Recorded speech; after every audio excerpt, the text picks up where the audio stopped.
তিথিকে নিয়ে একটু ঘুরতে বেরিয়েছিলাম, কারণ সব সময় ঘরবন্দি করে রাখা তিথিরও ভাল লাগছিল না, আমাদেরও ভাল লাগছিল না। একটা বাচ্চাকে সবসময় একটা ঘরের মধ্যে রাখা, তো আমরাও সময় পাচ্ছিলাম না ঠিকভাবে। তো তারপরে আমরা বেরিয়ে পড়লাম। আমাদের সাথে ওই মেয়েটাও গিয়েছিলো। মেয়েটা হচ্ছে আমরা যে বিল্ডিংয়ে থাকি ওই বিল্ডিংয়ে ওরাও থাকে।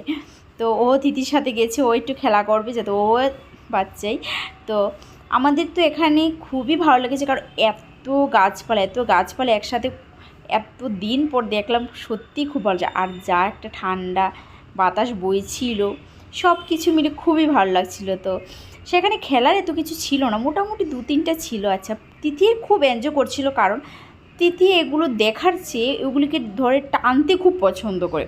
ওর সামনে যে কোনো গাছের পাতা হোক বা যে কোনো, ও একটু ছিঁড়বে, মানে এটাই আর কি বাচ্চারা যা করে। তো তিথির খুব ভালো লাগছিল, খুব এনজয় করছিল তিথি।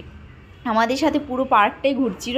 পুরো পার্কে শুধু গাছ আর গাছ, আর আমরা সঙ্গে মশার ব্যাট নিয়ে গিয়েছিলাম, কারণ এত পরিমাণে মশা ছিল বলে বোঝানোর মতো না। মশার ব্যাটটা নিয়ে যাওয়াতে আমাদের অনেক উপকার হয়েছে। তিথিও একটু মন খুলে ঘুরতে পেরেছিল, খুব এনজয় করছিল তিথি। আর তারপর আমরা তিথিকে নিয়ে ওই খেলার জন্য কিছুটা চেষ্টা করলাম। তিথিও খুব খুশি, ফার্স্ট টাইম ও চড়তে আসলো, কিন্তু একটুকু ভয় পায়নি, ও এতটাই খুশি।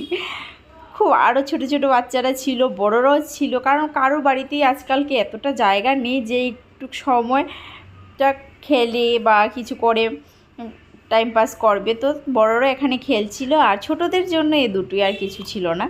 আরও বাচ্চারা ছিল, কিন্তু তিথি একদম ভয় পায়নি। তিথি তো বারবার উঠছিল। তিথির এতটাই ভালো লেগেছিল। তো তিথির সাথে আমাদেরও খুব ভালো লেগেছিল। তো আপনাদের যদি ভালো লাগে অবশ্যই লাইক, শেয়ার এবং কমেন্ট করে আমাদেরকে জানাবেন।